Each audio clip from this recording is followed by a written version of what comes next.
నమస్కారం. KHA TV6 news కి స్వాగతం.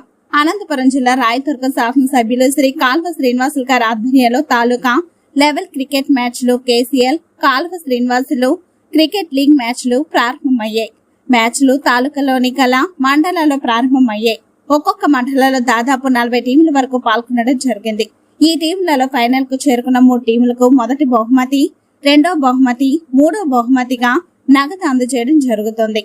మండలాల వారీగా నెక్కిన వారికి తాలూకా లెవెల్లో ఆడించడం జరుగుతుంది. ఇందులో భాగంగానే కాల్వ శ్రీనివాసులు తనయుడు కాల్వ భరత్ పలు మ్యాచ్లకు టాస్ వేసి బ్యాటింగ్ చేసి మ్యాచ్లను ప్రారంభించారు. ఈ కార్యక్రమంలో బొమ్మనహల్ మండలం టీడీపీ కన్వీనర్ మల్లన్న, టీడీపీ నాయకులు కొత్తపల్లి మహేంద్ర, పయ్యావుల అనిల్, ఆర్ఏ సముద్రం, దివాకర్, రామకృష్ణ, దొందేటి నవీన్, జి అశోక్, రమేష్ సాగర్, రవీంద్ర, కావలి రవి, అంపైర్లు శివ, రఘు, సీనా, అమరేష్, లతీఫ్, కన్నా, అజయ్ తదితరులు పాల్గొన్నారు.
నిక్కర్ ఉన్నాడు కదా